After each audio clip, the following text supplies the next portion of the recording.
Hello everyone, কেমন আছো তোমরা সবাই? আশা করি ভালো আছো, আর আমিও ভালো আছি। ভিডিওটা ছিল রথযাত্রার দিন। রথে যাব এরকম কোনো প্রিপারেশন ছিল না।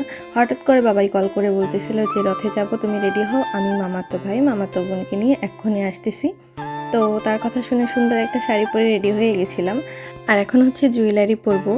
আর এই সুন্দর জুয়েলারিগুলো কিন্তু তোমরা পেয়ে যাবা অলংকারের বাক্স পেজে।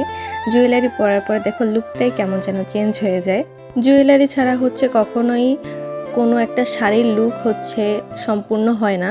আর এই জুয়েলারির কাজ হচ্ছে একদমই নিখুঁত। আমি সাধারণত হ্যান্ডমেড যে জুয়েলারিগুলো এর আগে কখনোই ব্যবহার করিনি, বাট এই জুয়েলারিগুলো দেখার পরে আমি ব্যবহার না করে থাকতেই পারলাম না, আমার ব্যবহার করতেই হলো।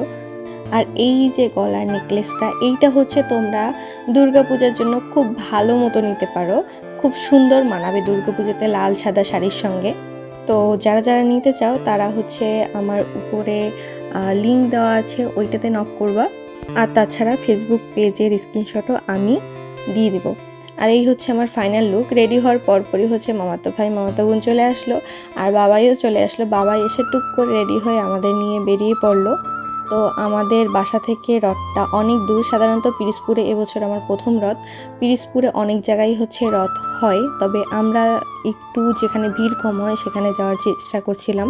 তো আমরা একটু লেট করে ফেলছিলাম, যার জন্য রথযাত্রা শুরু হয়ে গেছিলো। আমরা রাস্তা থেকেই রথ ধরছিলাম।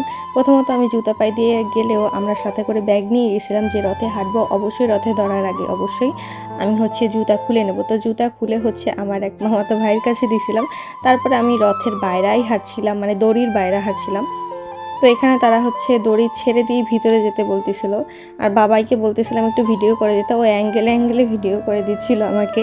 আর যাই হোক, জগন্নাথের কৃপায় একটা ক্যামেরাম্যান হাজবেন্ড তো পাইছি যে ফটো তুলে দেয়, অনেক সুন্দর সুন্দর ভিডিও করে দেয়, সুন্দর সুন্দর। তবে হ্যাঁ, আমরা যে ভাবছিলাম যে আমরা অল্প ভিড়ের মধ্যে যাব, কিন্তু দেখো এখানে রথটা ছোট হলেও অনেক ভিড় ছিল, অনেক অনেক অনেক অনেক ভিড় ছিল। এর থেকেও বেশি ভিড় হয় হচ্ছে আঁকড়াবাড়ি, মনে হয় আমার, যেটা মনে হয়, আমি যাইনি যদি এখনও, তবে ওইখানেই হয়তো বা বেশি ভিড় হয়।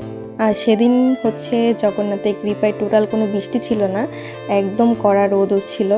আমরা অনেকটা পথ হাঁটছিলাম, পায়ের তলা ব্যথা হয়ে গেলেও কেন জানি মনে হচ্ছিল না যে থামি।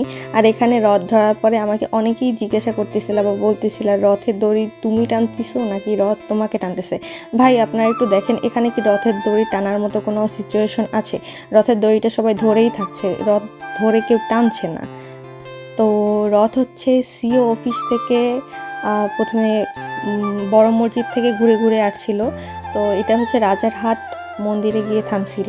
আমি যদিও এখানে পিরোজপুর বাসিন্দা নতুন, তাই আমার হচ্ছে নাম বলতে অনেকটাই আটকে যেচ্ছিলাম আর কি। আমি সব ভালো জানি না কোন মন্দিরে গেছিলাম, কৃষ্ণনগর হয়তোবা, তবে আমার ভালো মতো মনেও নাই যে আসলে কোন মন্দিরে গেছিলাম। আর এই হচ্ছে রাজারহাট দুর্গা মন্দিরের সামনে এসে রথ থেমেছে। তো এখানে হচ্ছে আমরা পাশে দাঁড়িয়েছিলাম, আর বাবাই বলল চলো একটা লাইভে যাই। তো বললাম ঠিক আছে চলে যাও। তো লাইভে গিয়ে আমাকে একটু ভিডিও করে দিয়েছিল। আর আমার তো গরমে খুবই খারাপ অবস্থা, বিকজ গরমে আমার প্রচুর মুখ ঘামে। আর আমি যতটুকু যা সেজে সুজে এসেছিলাম সব কিছু একদম লন্ডভন্ড হয়ে গেছিলো। আর এখানে হচ্ছে সবাই রথের দড়ি গোছাচ্ছিল। তো যেহেতু আমার মামাতো ভাই মামাতো বোন আসছে, তো সেই তো আমরা চলে গেছিলাম একটু ঘুরতে ঘুরতে বলতে কি আমি একটু ফটো তুলতে, যেহেতু আমার ফটো তোলা হয়নি ভালো মতো। তো পাশেই ছিল হচ্ছে রামকৃষ্ণ মিশন, আমরা সেখানেই চলে গেছিলাম। তো গিয়ে দেখলাম শিব মন্দির আছে, দুর্গা মন্দির আছে, কালী মন্দির আছে। তো আমার তো প্রণাম না করলেই নয়, সরি মনে হয় দুর্গা মন্দির ছিল না। তো সেখান থেকে আমি সোজা বাসায় চলে আসি। আর এই হচ্ছে আমার সর্বশেষ লুক। গরমে আমি তো একদম একাকার হয়ে গেছি। এরপরে হচ্ছে আমার রান্নাবান্না করতে হবে, যেহেতু আমার ননদ আসছে, আমার দেবর আসছে। তো আজকের ভিডিও এই পর্যন্তই। ভালো থাকবে তোমরা সবাই, টাটা।